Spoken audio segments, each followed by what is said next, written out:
এ যেন পথের পাঁচালী থেকে উঠে আসা এক জীবন্ত দৃশ্য। ফরিদপুরের কল্যাণপুর চর যেন সর্বজয়ার একান্ত সত্তার প্রতিচ্ছবি, যেখানে সংসার আর বাস্তবতার কঠিন চাপের মধ্যেও থাকে মায়ের অমলিন মমতা। ঘোড়ার গাড়িতে বোঝাই করা পুরনো আসবাবপত্র আর ধুলোমাখা ছেলে মেয়েদেরকে পরম মমতায় আগলে সংসার সাজাচ্ছেন তিনি। নদী ভাঙনের নীরব সাক্ষী এই জনপদ। ভিটেমাটি হারানো মানুষেরা চরের ধূসর বালিতে নতুন করে জীবন সাজানোর চেষ্টা করছে এই চরে। দূর থেকে এই জায়গাকে দেখলে মনে হয় শূন্যতার মাঝেও একখণ্ড প্রাণের আভাস। কাঁচামাটির বাড়ি, জীর্ণ কুঁড়ে ঘর আর চারিদিকে শূন্যতা, এ যেন জীবন সংগ্রামের এক মানচিত্র। তবু এই ধুধু চরেও রয়েছে প্রকৃতির মায়াবী স্পর্শ। পাখিদের কিচিরমিচিরে ভরে আছে এখানকার প্রাণ প্রকৃতি। নদীর ধারে উড়ে বেড়ানো অতিথি পাখিরা যেন এই জনপদের প্রাণ হয়ে উঠেছে। এই অপরূপ সৌন্দর্য বাঙালির চিরচেনা গ্রাম বাংলার রূপ নতুন করে ধরা দিয়েছে কল্যাণপুর চরে।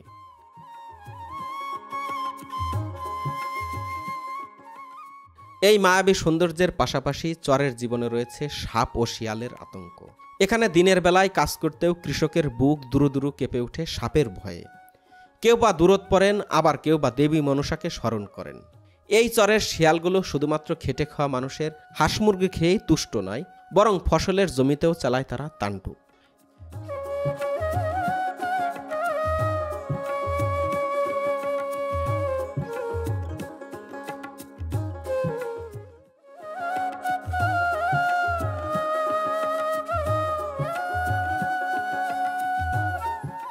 এমপিডাঙ্গি ঘাট হয়ে আমরা রওনা দিচ্ছি কল্যাণপুর চরের দিকে। চরভদ্রাসন কাজীবাড়ি ঘাট থেকে কল্যাণপুর চরে যাওয়া গেলেও আমরা এমপিডাঙ্গি ঘাট দিয়েই যাচ্ছি। এই ঘাট থেকে তুলনামূলক সহজে বাইক নিয়ে পার হওয়া যায় বলেই আমরা এই ঘাট বেছে নিয়েছি। এই চরে যাওয়ার জন্য প্রতিটি মানুষের আলাদা রকমের প্রস্তুতি খেয়াল করলাম। এই চরে রাসেলস ভাইপার সহ অন্যান্য সাপের বেশ উপদ্রব রয়েছে। মনে করে যে এরম হয়েছে মুড়া খালি এলাম গুংরাবে লাগছে। তারপরে আসে আমি আর শুরু হলাম সারাউডি দিয়ে আমি লাগাই, পরে দেখি খুশাই কিরে, পরে এলাম দেখি কি যে তো আমার মুড়াই বসে তারে ই করবে লাগছে আমার ফেলে আমাকে খাইছে রে আল্লাহ, ওটা তো লাভ দেবো। পরে আমি চলে আসি, ধান লাগাই নাই, সেই দেখা লাগাই নাই, থুই আইডাইছে এই দেখা কোনো সময় লাগাই নাই। এত মুড়া সাপ আমি জীবনে দিই নাই। না পানি তো আমি লাগাই দেবো হয়ে টানে, পানি পাশে থাকে আর কি। ওইটা হইলাম সব হইলাম খুব খারাপ, বুঝছেন? হ্যাঁ সেই থুই আইডা এলাম আর কি। আগুন জ্বালাছি ওরে পার পাশে কোনে মোরসায় বহা ছিল, পার পাশে কোনে মনে করেন দিয়েছে তোর, আমি দিছি লাভ বেড়ে গেছে। পরে আমার হাতে আরেকজন আসলো, হে আবার বাইরে মেরে লাগছে, বাইরে পরে লাগছে আবার। অনেক বড় হ্যাঁ, কেজি পাশে হবো।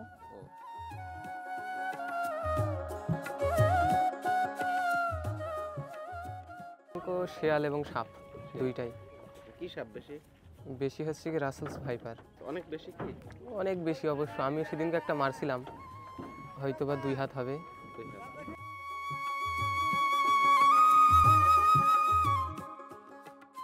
শ্রমজীবী মানুষের সাথে গল্প করতে করতে আমরা পদ্মা পার হয়ে গেলাম। ঘাটে ভিড়তেই মানুষ যেতে শুরু করলেন কাজের জন্য।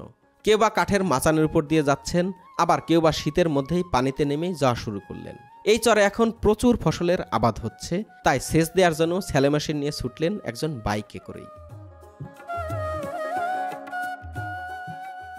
ঘাট থেকে এইবার আমরা রওনা দিলাম কল্যাণপুর চরের দিকে।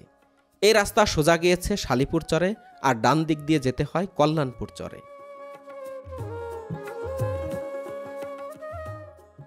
ভুট্টা গাছগুলো বেশ বড় হয়ে গেছে। প্রতিনিয়ত জমিতে সেচ দিতে হচ্ছে, তাই রাস্তা বলতে যা আছে সেটাও কাদায় ভরে গেছে। ভিডিওর শুরুতেই আপনাদেরকে বলেছিলাম এখানে সাপ আর শিয়ালের উপদ্রব খুব। কল্যাণপুর চর যেতেই পথে দেখা হয়ে গেল শিয়ালের সাথে। এই শিয়াল বিভিন্ন ফসল ব্যাপকভাবে নষ্ট করে।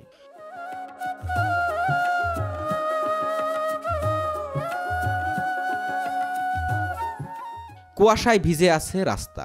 এই ভেজা রাস্তায় বাইক চালানো বেশ কঠিন। মাটির রাস্তায় কোনো যানবাহনের চাপ না থাকলেও পিচ্ছিল রাস্তায় যেতে বেশ ভয় করছে আমার। তবে এমন প্রাণ প্রকৃতির সাথে চলতে সত্যিই দারুণ লাগছে।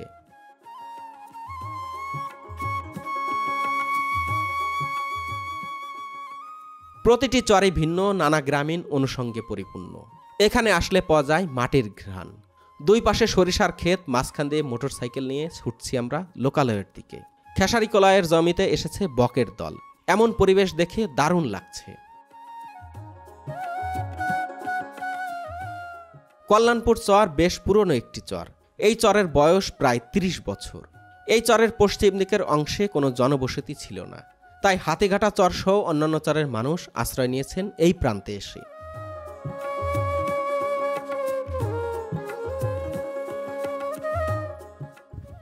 হাতিঘাটা চর থেকে এই চরে মানুষজন স্থানান্তরিত হয়ে আসছেন। এখানে প্রতিটি বাড়ি ঘরে যদি লক্ষ্য করেন একদম জীর্ণ শীর্ণ, মানুষ কোনো রকম মাথা গোজার ঠাইটুকু এখানে গেড়েছেন। চর থেকে এই যে সোন কাশ এগুলো কেটে এনে এখানে বাড়িঘর করেছেন, এবং বাড়িঘরের আশেপাশের যে সমস্ত জায়গায় মানুষজনের বাড়িঘরকে সুন্দর করতে যা যা দরকার অন্যান্য বিষয়গুলো থাকে সেগুলো কিছুই নেই। একদম শুধুমাত্র মাথা গোজার যে ঠাইটুকু সেটি তারা করছেন এইখানে। আপন বোন আপন বোন। আর এই যে কটা কলি শাক রানলাম তো বসে বসে এনে খাইলাম, খাইয়া কইলাম কি যে বইনও দেখলাম না, বইনের মুখও ফানিতে পারলাম না, বইনের কিছুই করতে পারলাম না, টের কারণে আমরা যাইতে পারি না। কি করব, কান্দা কান্দা থাকে বইনের কোনো। আরে কইলাম কি কান্দিছে, আরে সে হাসে দি, কান্দিস না, আল্লাহ আল্লাহ কর, আল্লাহ যদি দোয়া করে তাহলে বিস্তর বার বিস্তর নে। এই কইলাম তো বইয়া বইয়া ভাত খাই আর কইলাম যে এই করে না বইনের কত যাইতাম পারলাম না, দেখলাম না, শুনলাম না, মাড়ি চুড়ি দিতারলাম না টাকার কারণে। টাকা রে টাকা রে, টাকাই খাইলো, কামও নাই যে এটা ভরিটা দিমু, কটা পয়সা লইয়া যামু। আমাকে ভাগ্য নাই দেওয়ার। আকপর দুইটা মরল, 19 দিনের দিনে মরছে একটা, আর কালকে মরলো একটা। দুটার একটাও দেখবার পারলাম না। এই সর এ নিধনের মধ্যে এটা ইয়ার মধ্যে আইলাম আমরা। আমাকে ভাগ্য নাই বোনগো মুখ চাইবার। হাতিঘাটা যদি থাকতাম তো যাই একটু দেখতে পারতাম। এনে তো আমাকে ওরা সাহায্য খুঁজতাম, দিতাম। এনে কেউ মরে গেল, হিরিয়া চায় না যে মরছে। হ্যাঁ, কামও নাই যেটা পয়রা টেরা দিমু বা ইয়া করুম, কত কষ্ট করে চলতে আসি। না আল্লাহ জানে যে গাঙ্গে ভাঙছে।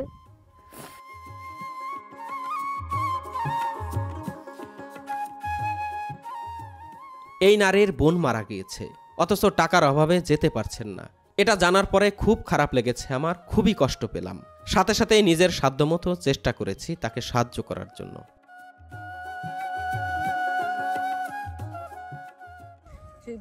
কপাল আমাকে যে উপকারটা করছেন, আপনি একটু দোয়া করেন আমার বোনের যেন বিস্তার মাল বিস্তার নেই।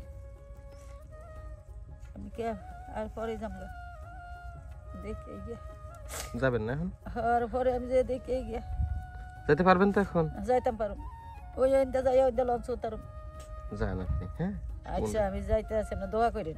আচ্ছা।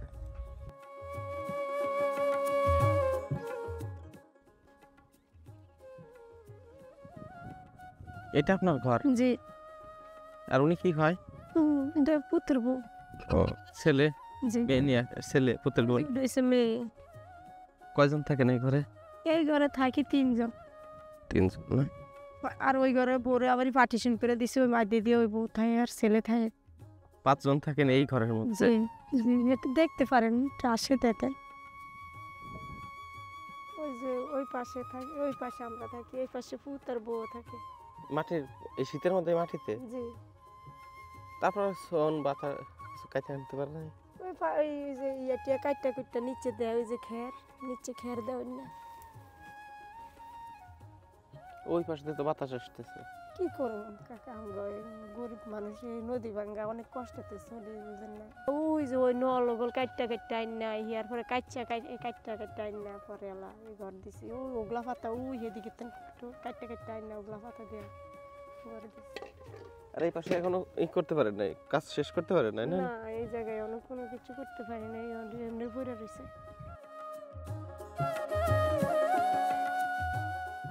প্রায় চরগুলোতেই এত অসহায় মানুষ বসবাস করেন, তাদের দুঃখ কষ্টের কথা শুনলে আর নিজেকে ধরে রাখা যায় না। ধুধু ফাঁকা মাঠের মধ্যে বসতি স্থাপন করেছে কয়েকটি পরিবার। একটি পরিবার দিয়ে শুরু হওয়া এই জায়গাটি আরও কিছু বাড়িঘর যুক্ত হলে কিছুটা ঘন হয়েছে। এমন ধুধু প্রান্তরে বাড়িঘর দেখলে দিনের বেলায় ভয় ভয় করে, জানি না কিভাবে থাকেন তারা। সামনে আগাতেই দেখলাম আরও কিছু বাড়িঘর। এই অংশের অধিকাংশ মানুষই এসেছেন মানিকগঞ্জ ও সিরাজগঞ্জের চরগুলো থেকে। নদী ভাঙনের শিকার হওয়া মানুষগুলো প্রতিনিয়ত নিরাপদ আশ্রয় খুঁজতে থাকেন। এক চর থেকে অন্য চর, এই চরাচরেই চলে তাদের জীবন।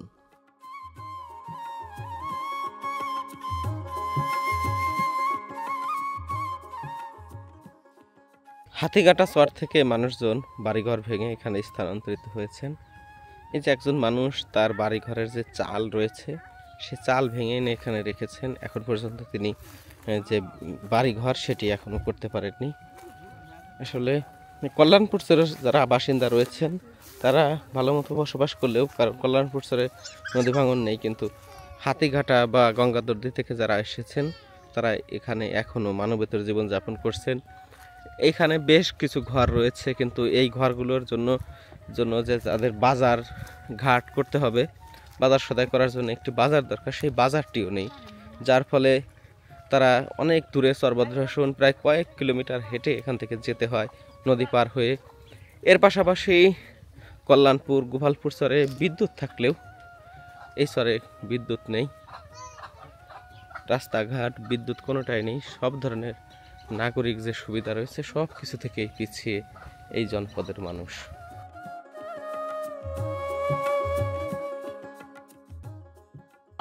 হাতিটা দেখছিলাম। আপনি কবে আসছেন?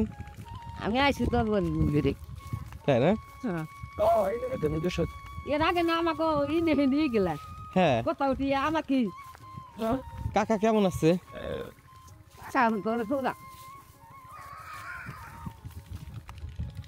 ওইখান থেকে চলে আসলেন এখানে? এখানে থানে পোলায়। ও তাহলে আজ 3 বছর ধরে রান্না খাইবে লাগছি।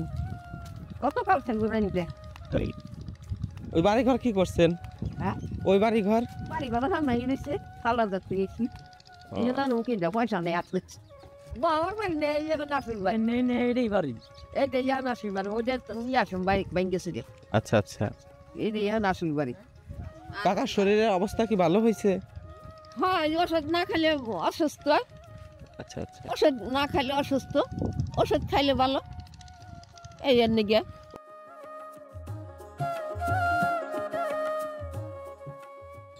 আগেবার আসলো হরিরামপুর তার মুছির বাড়ি বলে গোলাপ খাডাঙ্গি, তারপর হলে হাতি কাটাইছিলাম গাঙ্গে ভাঙ্গে, আবার এই চরেতে গাঙ্গে ভাঙ্গে এই চরেছি। কতদিন হলে আসলেন? এখানে বছর 4 মনে হয় নাই, শ্রাবণ মাস আইলে 4 বছর। হাতি কাটা ভাঙছে? হ্যাঁ হাতি কাটা ভাঙ্গে কোথায় নিয়েছে আমরা ব্যাকি তো হাতি কাটা। হাতি কাটা চরে কি বাজার কাটছিল না বড়? হ্যাঁ বাজার আছে।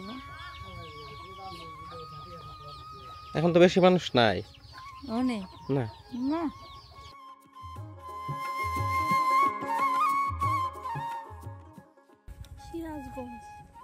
সিরাজগঞ্জ কোন চরে? চৌখালি না? এখানে কতদিন হলো আসছেন? 5-6 মাস হয়েছে প্রায়। তাই না? কে কে আসছেন এখানে? আমি, আমার মেয়ে আর আমার স্বামী, এই 3 জন। শ্বশুর কেউ আসে নাই তারা। তাই না? কল্যাণপুর চরের পশ্চিম অংশ ঘুরে এইবার আমরা রওনা দিলাম পুরাতন চরের দিকে। 2 পাশে কলা বাগান আর ফসলের প্রান্তরের মধ্যে দিয়ে যাচ্ছি আমরা। এই অংশের বাড়িঘরগুলোও একদম নতুন মনে হলো, অর্থাৎ এখানকার মানুষও অন্যান্য চর থেকে এসে বসতি স্থাপন করেছেন। সুতেনরি চরে। সুতেনলি কি হাতিঘাটা? হ্যাঁ কতদিন হলো আসছেন এখানে? এখানে আইছি যে 7 বছর। 7 বছর? আপনারা অনেক আগেই আসছেন। অসুবিধাই নাই, সে নিজের চালান চুলান যা নিয়ে এসেছিলাম হারাইলাম। এনে নিজেরও আছে, বর্গাও পালতেছি। মনে করেন গরু ডাহাইতে নিয়ে গেল 2 ডে কত 3 লাখ টাকার। এই যে এবার এই যে এমপি ইলেকশন গেল তখন 5টা গরু মরছে এই জায়গায় এসে, জানে কি থাই ক্ষেত খোলা বুনছি হিয়ানে মার খাইছি বুঝছেন। বাড়ি ভাঙছে মনে করেন না হইলো আজিমনগর থেকে শুরু হয়েছে 12-13 বার। এক জায়গায় বাড়ি করি আবার কয়েক বছর থাই গাঙ্গে ভেঙে নিয়ে যায়। ফিরে হাতিঘাটা চরে বাড়ি করলাম, 27 বছর রইলাম গাঙ্গের পারে। এই চরে এসে ক্ষেত ভাঙছিলাম বর্গা, মাইসের বই কাইরে নিয়ে গেলে আর জোর আসেনি। এখন মনে করেন এই যে পরের জোরে দেয় আর এই যে গরু বাছুর পালি এইভাবে আছে।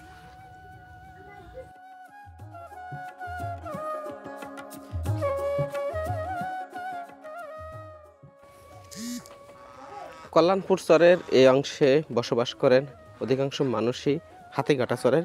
তবে বরিশাল, রাজশাহী, ভোলা থেকে মানুষজন এখানে এসে বসবাস করেন। এই চরের মানুষের প্রধান পেশা হচ্ছে কৃষিকাজ ও গবাদি পশুপালন। প্রায় বাড়িতেই যদি দেখেন এখানে এসে মানুষ গবাদি পশু পালন করেন। একদম আথাল ভরা গরু। মানুষের নদী ভাঙনের ফলে মানুষ একদম ছিন্ন বিচ্ছিন্ন হয়ে যায়, তাদের বাড়িঘর গুছিয়ে উঠতে বেশ সময় লাগে।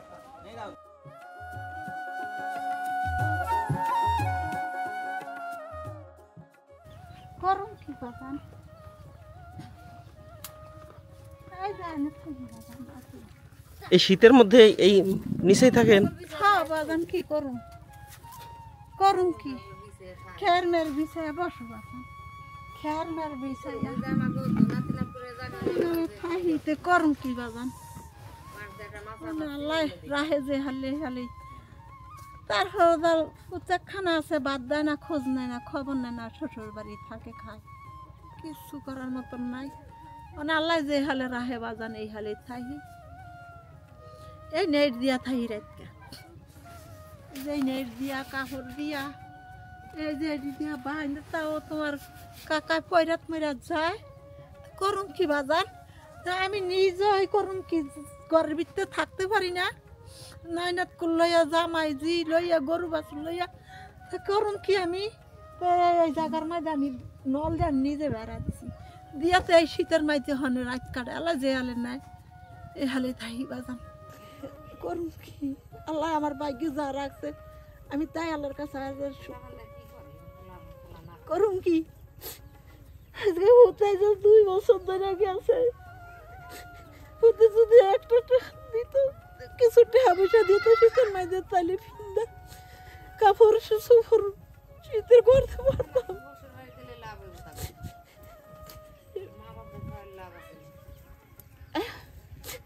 তুমি তো আমার ফ্যানের ভূত না বাজার, তুমি তো বড়ের ভূত। তারপর তো আমার খান্ডা দেখ আমার দুঃখ দেখে তোমার দরদ লাগলো, তুমি ঘরে দিয়ে গেলা। এই দরদরাও আমার ভূতের হয় না, এই দরদরাও আমার ভূতের হয় না।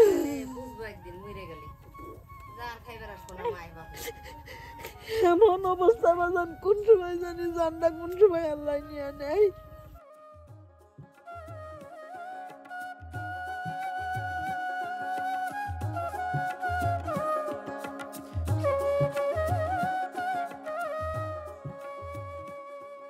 জানি না এই মায়ের এমন আকুতি তার সন্তানের কাছে পৌঁছাবে কিনা। এমন মায়ের কান্না শুনে আমার মতো হাজারো মানুষ কাঁদলেও তার সন্তান কাঁদবে কিনা জানি না। মায়ের কান্না অভিশাপ হয়ে বর্ষণের আগেই তার সন্তান মায়ের যত্ন নেবে, এতটুকুই প্রত্যাশা থাকবে আমার।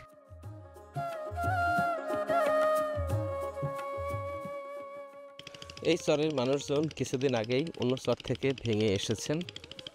দেখুন এখনো বাড়ির যে চালা রয়েছে সেই চাল এবং বাড়ির যে বিভিন্ন কিছু বিভিন্ন জায়গায় ছড়িয়ে ছিটিয়ে রয়েছে, এখন পর্যন্ত গুছিয়ে উঠতে পারেনি তারা। আসলে সীমাহীন দুর্ভোগ রয়েছে চরকে ঘিরে।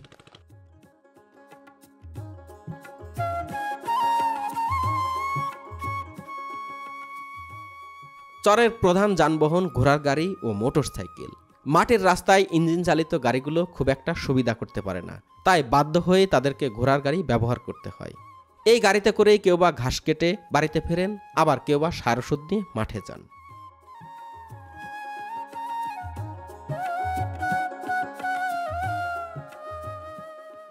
হঠাৎ চোখ আটকে গেল একজন নারীর ঘোড়ার গাড়ি চালানো দেখে।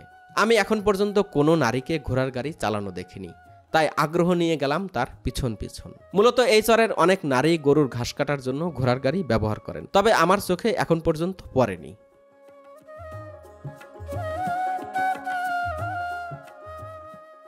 তো বাবুর বাপে তো মনে করেন মিস্ত্রির লগে ব্যস্ত আছে, তো আমার বাদ দিবার যাওয়া লাগে আসা লাগে, তখন আমি গাড়িতে সব মাল উঠায় সব কিছু নিয়ে যাইতাছি। আপনি কি আগে ঘোড়ার গাড়ি চালাতে পারতেন? আগে চালাইতে পারতাম না, এই জায়গায় বাড়ি করার পরে শিখছি। আচ্ছা আচ্ছা। বেশি দেরি হয় না, ওইটা আগে পারতাম না, এখন দেখে সব শিখে লাইছি, এখন বুঝি সব কিছুই। এখন নাই বাড়ি ভাঙার জন্য চালাচ্ছেন, আগে চালাতেন কিসের জন্য? আগে চালাইতাম গরুর ঘাস কাটতাম, এই কারণে গরুর ঘাস কাটার জন্য গাড়ি চালাইতাম আর কি। আচ্ছা আচ্ছা। ওই যে আমার গরু ছাগল আছে এই কারণে। আমি কিন্তু এটা প্রথম দেখলাম। এছাড়া আর কেউ চালাতে পারে ঘোড়ার গাড়ি, কোন নারী পারে?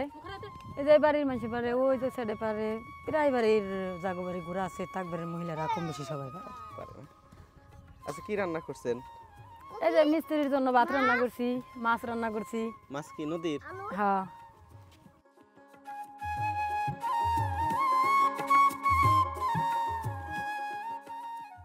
আমি অবাক হয়ে দেখছিলাম এই নারীর শক্তি সামর্থ্য। জীবন মানুষকে কত কিছু শেখায়। যে নারীকে আমরা কোমল আর অবলা বলে জানি, সেই নারীর জীবন যুদ্ধে কতটা দৃঢ় ও কতটা আত্মপ্রত্যয়ী। একে একে বাড়ির বিভিন্ন জিনিসপত্র, স্বামী ও মিস্ত্রির খাবার গুছিয়ে নিয়ে রওনা দিলেন নতুন বাড়ির দিকে। গায়ে জীর্ণ কাপড়, একটি সন্তানকে কোলে নিয়ে এবং অন্য সন্তানকে আসবাবপত্রের উপরে বসিয়ে রুক্ষ মাটিতে ঘোড়ার গাড়ি চালিয়ে যাচ্ছেন এই নারী। এ যেন পথের পাঁচালী সর্বজয়া নেমে এসেছেন কল্যাণপুরের মাটিতে। মনে আছে আপনাদের সর্বজয়ার কথা, যিনি পরিবারের মেরুদণ্ড হয়ে উঠেছিলেন। এই দৃশ্যটি আমার কাছে যতটা না সুন্দর লেগেছে, তার চেয়ে বেশি মর্মস্পর্শী লেগেছে।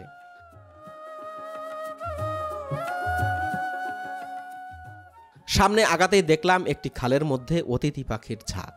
সাথে সাথে ড্রোন পাঠালাম তাদেরকে আরও কাছ থেকে দেখার জন্য। ঝাঁক বেঁধে উড়ে বেড়াচ্ছে কেউ, আবার কেউ বা অল্প জলে ঘুরে বেড়াচ্ছে খাবারের খোঁজে। এমন পাখিদের উড়ে বেড়ানো দেখতে অনেকটাই ছবির মতো মোহময় লাগছে। বুঝতে পারলাম আমাদের ড্রোন দেখে বেশ বিরক্তই হচ্ছে তারা, তাই তাদেরকে তাদের মতো থাকতে দিলাম, ফিরিয়ে আনলাম আমাদের ড্রোন।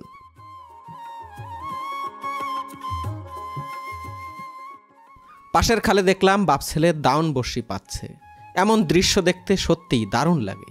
বিকালে পেতে রাখা দাউন বড়শি আগামীকাল সকালে উঠাবেন।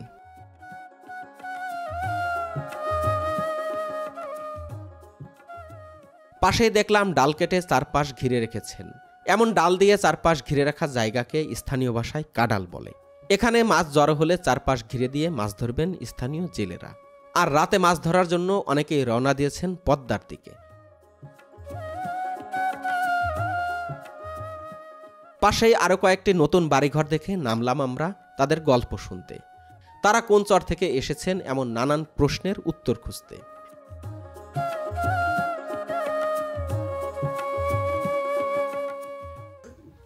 2.5 মাস কি 3 মাস হয়ে গেছে। ওই জায়গা ভেঙে আইছে, আমি ওই জায়গায় এসে 2 বছর থাকছি। এক নদীতে ভেঙে এই জায়গায় এসে এনতে আবার সেই কপালার নদীতে নিয়ে নিয়েছে। আগে ছিল বাড়ি কোথায়? পাংশা। পাংশা রাজবাড়ি? ওই রাজবাড়ি থেকে আসছেন কতদিন আগে? রাজবাড়ি থেকে আসছে তো 2 বছর থাকছি। পাংশা কোন চরে ছিল? পাংশা হলো পূর্ব চরাফরা। বাড়িঘর ঠিক করে উঠতে পারেন নাই না? না, বাড়িঘর ঠিক করে ধরেন যে গরিব মানুষ, আমরা টাকা পয়সারও প্রয়োজন আছে, খালি হাতে আসা। হাতিঘাটা ছিলেন 2 বছর না? 2 বছর থাকছি। আমি হাতিঘাটা চরে গেছিলাম সেদিন। একদম ভাঙ্গে বাজারের মধ্যে এসে মানুষ ওই বাজারের এই পাশে আর একটা ছোট গ্রাম আছে না সোয়াখারা, অল্প একটু ওই জায়গায় এলো আমারে ভাঙ্গে অল্প একটু এই মাথাটা আছে খালি। ওই চেয়ারম্যানের বাড়ি।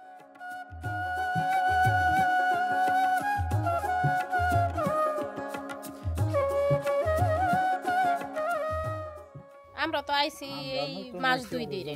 আচ্ছা আচ্ছা। তারপর জানি না আর কি ছেলে মেয়ে হবো, ভর্তি করছি কিন্তু করছেন? হ্যাঁ করছেন, তো ক্লাসে যায় নাই। ক্লাসে এখনো যায়নি? হ্যাঁ, এই মাসে বলে তেমন পড়াশোনা নাই, দাঁত বই দেয় নাই। কে বাচ্চারা অবসর সময় হলে বাপ মার সাথে হেল্প করে, সাহায্য করে, কাজ করে। হ্যাঁ বাড়ি থাকে, এই যে কোনো একটা কথা বলে যায় শুনে করে কাজ করে। তুমি কোন ক্লাসে পড়ো মা?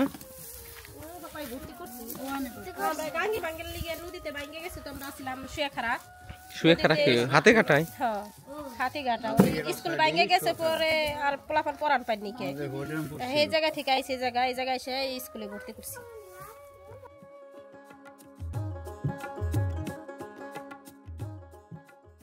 কয়েকদিন আগে আমি একটি ভিডিও আপলোড করেছিলাম হাতিকাটা চরের নদী ভাঙন নিয়ে। কতটা করাল গ্রাসে পদ্মা নদী সব কিছু ভেঙে চুরে চুরমার করে দিয়েছিল।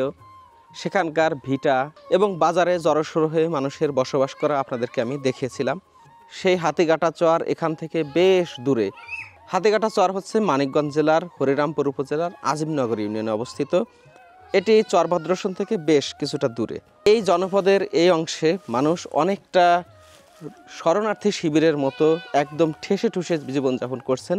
কারণ এইখানে 1 বিঘা জমি যখন লিজ নিতে হয় বাৎসরিকভাবে 4 থেকে 5,000, কোনো কোনো ক্ষেত্রে 10,000 টাকা পর্যন্ত দিতে হয়। সেজন্য এই জায়গায় যারা বসবাস করেন তারা চেষ্টা করেন 4 কাঠা অথবা 5 কাঠা 2-3 হাজার টাকা করে নেয়ার জন্য, যার জন্য এই জায়গাটি অনেক ঘনবসতি হয়ে উঠেছে এবং এখানকার মানুষ অনেকটা মানবেতর জীবনযাপন করছেন।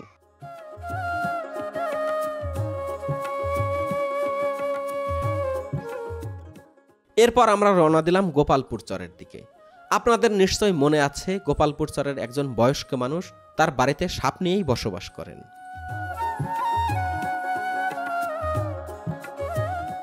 এই সাধুর বাড়িতে যাওয়ার জন্য যে রাস্তাটি, এই রাস্তাটির এক পাশে হচ্ছে খেসারি কলাই বুনেছেন এবং এক পাশে সরিষা।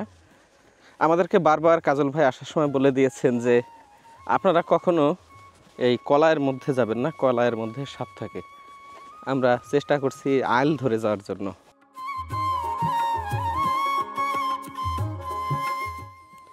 চরগুলোতে ব্যাপক টমেটোর আবাদ হয়েছে। এখানে কি পরিমাণ টমেটো ধরে আছে দেখুন, একদম আঙুরের মতো থোপায় থোপায় ধরে আছে এই টমেটোগুলো। টমেটো থেকে ঘ্রাণ বের হচ্ছে। আরও একটি গাছ যদি দেখায় দেখুন কি পরিমাণ টমেটো আর টমেটো। আমরা বিদেশি বিভিন্ন গাছে আপেল ধরা দেখি, কমলা ধরা দেখি থোকায় থোকায়, কিন্তু আমাদের দেশেও এই পুষ্টিকর যে টমেটো রয়েছে কি পরিমাণ ধরেছে দেখুন।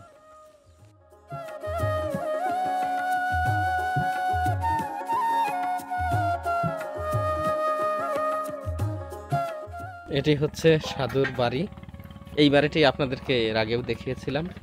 এই যে ঘরের যে মেঝেটি রয়েছে, এই মেঝের উপরে যে পাটি রয়েছে, পাটি পাতা, এই পাটির নিচে তিনি আমাদেরকে সেদিন সাপ দেখানোর চেষ্টা করেছিলেন। এখানে আছে ভিতরে বস্তার নিচে এখনো থাকতে পারে, এখানেও থাকতে পারে, এখনো আছে, কিন্তু ঘরটা আমি পুরো এখনো ঠিক করতে পারিনি। তো নিচে আছে বুঝছেন নি, এইটার নিচে হয়ে আছে ওই মহিলা এটা লড়াইতে পারে পরে দেখে দিছে তো। সাপ আমার এখানে এখনো কমসে কম 20টা সাপ আছে। আমি ওদের কোনো ক্ষতি করি না, ওরা আমার কোনো ক্ষতি করে না। ওর সামনে আসে আবার ওরা খেলাধুলা করে চলে যায়, মানে ওদের কোনো, আমি কোনো সময় কোনো ক্ষতি করিনি। আগে তো আপনার ঘরের মধ্যেও সাপ ছিল? ঘরের ভিতরে ছিল, আমার সাথেই শুয়ে থাকতো সাপ, তাতে আমার কোনো ক্ষতি করে নাই, আমি ওদের কোনো ক্ষতি করি না। এই জন্য আসি, আল্লাহ রাখছে এখন পর্যন্ত। যারা এই যে আসছে আপনার বাড়িতে তাদের ক্ষয়ক্ষতি করে না? না, তাদের কোনো ক্ষয়ক্ষতি করে না, ওদের কোনো ক্ষতি করে না। ওরা বলছি ওদেরকে তোমরা ক্ষতি করে না, তোমাদের কিচ্ছু বলবে না। এর আগে গোপালপুর চরে রাসেলস ভাইপার নিয়ে যে প্রচণ্ড পরিমাণে আতঙ্ক ছড়িয়ে পড়েছিল, তখন আমরা এই সাধু কাকার বাড়িতে এসেছিলাম। তিনি তার মেঝের উপরে যে ইট পাতা ছিল, বিভিন্ন ধরনের যে প্লাস্টিক পাতা ছিল, সেইগুলো দিয়ে তার উপরে তিনি ঘুমাতেন। এখন তার ঘরে একটি চৌকি হয়েছে। তখন তিনি ওই প্লাস্টিকগুলো উঠানোর সময় এবং তার ঘরে বিভিন্ন আসবাবপত্র উঠানোর সময় আমাদেরকে সাপ দেখিয়েছিলেন। এখন তিনি বলছেন যে সাপ নিয়ে তিনি এখনও থাকেন। আসলে সাপের সাথেই এই চরের অনেক মানুষের বসবাস। তার মধ্যে সবচেয়ে বেশি যিনি সাপ নিয়ে বসবাস করেন তিনি হচ্ছেন এই সাধু কাকা। এখন পর্যন্ত ঘরে কয়টা সাপ আছে আপনার? ঘরে আমার এখনো 10টা-12টা সাপ আছে, এখনো আছে ঘরের ভিতরে। হ্যাঁ, এখনো আছে, এখনো ঘরের ভিতরে ইয়ে আছে, দর আছে। আমার এই পর্যন্ত কোনো ক্ষতি করে নাই, আমি আছি, আল্লাহ রাখছে, ভালোই লাগছে। সরকারও প্রোটেকশনের জন্য আমাদেরকে ভোট জুতা দিছে, তারপরে বুট জুতা দিয়ে আমাদেরকে বিভিন্ন ধরনের সাজেশন দিছে সাপ না মারার জন্য। কেন সাপ যদি কোনো ক্ষতি না করে, তাই যেসব সাপগুলা আছে ওইগুলা কোনো ক্ষতি করে না। কিছু সাপ আছে ক্ষতি করে, কিন্তু সেগুলোও এখন বিলুপ্ত পড়াই। জীব হত্যা মহাপাপ, জীব হত্যা করা যাবে না। কেন ও তো কোনো অন্যায় করতেছে না, ওর কাজ ওই করতেছে। ও পোকামাকড় খায়, ব্যাঙ খায়, ইঁদুর খায়, ঠিক আছে, ও উপকারী জিনিসই।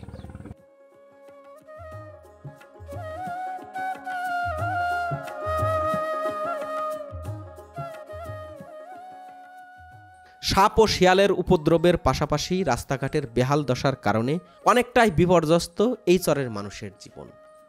অনেক বছর নদী ভাঙন না থাকার কারণে বেশ সুখেই আছে এই চরের মানুষ। শিক্ষা ও চিকিৎসার মতো মৌলিক চাহিদা প্রায় চরগুলোতে অধরা হলেও নদী ভাঙন না থাকলেই খুশি চরের মানুষ। তবে রাষ্ট্রের নাগরিক হিসেবে তারাও এই সুবিধার আওতায় আসুক, এই প্রত্যাশায় বিদায় নিচ্ছি আজকের মতো। হাতে সময় থাকলে দেখতে পারেন ফরিদপুর মানিকগঞ্জের নানা চরের ভিডিও। ভালো থাকবেন, সুস্থ থাকবেন সবাই। দেখা হচ্ছে নতুন কোনো জনপদে নতুন কোনো গল্প নিয়ে।